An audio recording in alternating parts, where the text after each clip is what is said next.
Barbs. Today we're gonna go over Cobra, or Baby Cobra, Cobra, and Updog. Whenever I think of those three, I think about Pokemon because in order to get deeper onto the next pose, you can use the pose before it, prior to it, so you can get into a better Updog by improving your Cobra. But also, each pose in that series or in that order, you introduce a new element that didn't exist before. So from Cobra to Baby Cobra, you need more thoracic mobility and chest opening. And then for Updog to Cobra, you need more arm strength, as well as, I guess, a deeper thoracic mobility as well. So we're gonna get started with Baby Cobra.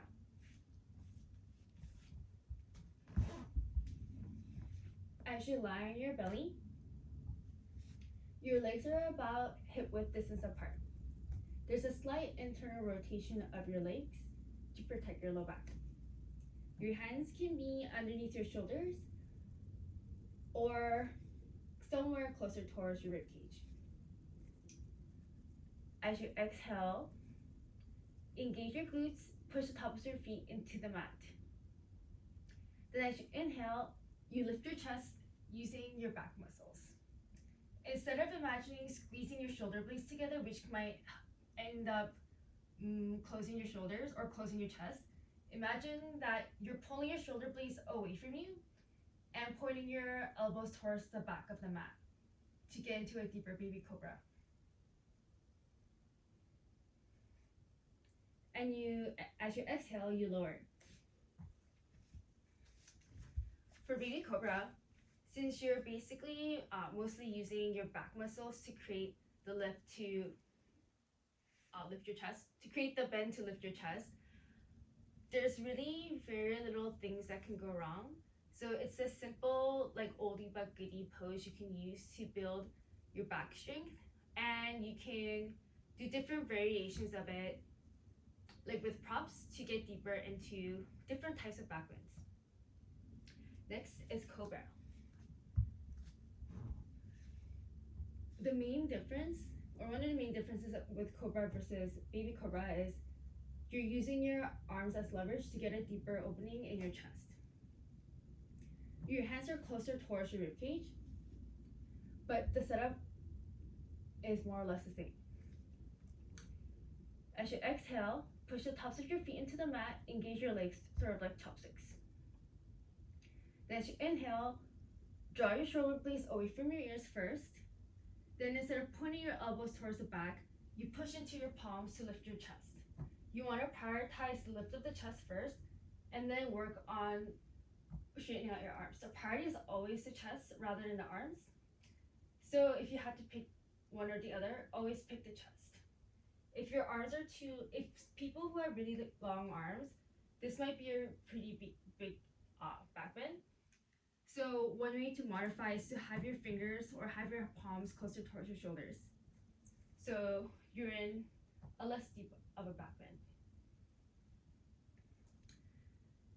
Also, it's important to, when you're in this pose, as you're pushing your chest through your arms, simultaneously you are pushing the palms of your hands or your hands into the mat to create a little bit more leverage.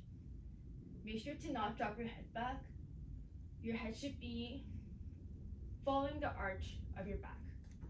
So as your back bend does get deeper, naturally your head might tilt a little bit more towards the back, but you're never dropping it behind you.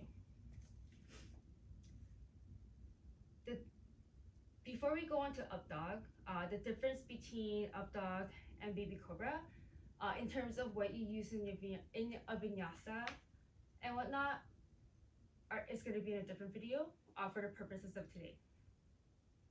One thing to call out is, if you can't get into a Cobra, well, like if you're really struggling to get into a Cobra, you probably shouldn't be doing an Updog, because an Updog requires a bigger back bend, one, to more like lower back and thoracic mobility, but also to arm strength.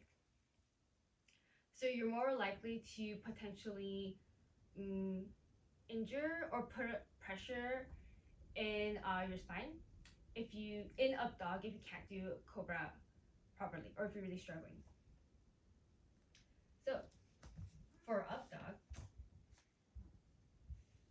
the setup is sort of similar. Your hands are actually going to be closer towards your rib cage because if you imagine that you're coming down from a chaturanga to the floor, your elbow should be at a 90-degree angle. And because the hands are closer to your feet, this is why it requires a bigger back bend. But also on top of it, because you are lifting your body off the floor, that also introduces another element. So I'll go over it with Cobra. So if I did a Cobra where my fingertips are closer towards my shoulders, like we just demonstrated that this is less deep than this. But we have this, and on top, we're lifting our thighs off the floor. In order to make sure that our shoulders are away from our ears and not crunching in, we are getting into a bigger back bend for up dog. So that's why if you're struggling with Cobra, you might be dumping into your low back in up dog, and if you keep on doing it for every vinyasa, that's when injuries can happen. But other than that, if you also don't have the arm strength to pull yourself up, you'll probably end up crunching your shoulders into your ears or towards your head, which sort of defeats the purpose of the pose, or at least the chest opener part of the pose. So just to summarize, baby Cobra, the simplest out of the three and the least likely to get injured because you're using your back strength to lift your chest. 2, for Cobra, we're introducing the element of more of the chest opener because we're using our arms as leverage to push our chest and to lift our chest. And lastly, for up dog, we are in a deeper back bend because our hands are closer towards our feet, and we need arm strength to lift our legs off the floor. So if you can't get into if you're really struggling with Cobra, probably should work on getting into a better Cobra to prevent yourself from injuring yourself in up dog. Or if you have really long arms, you can modify by having your arms a little bit closer towards your shoulders rather than your rib cage. Thank you for watching.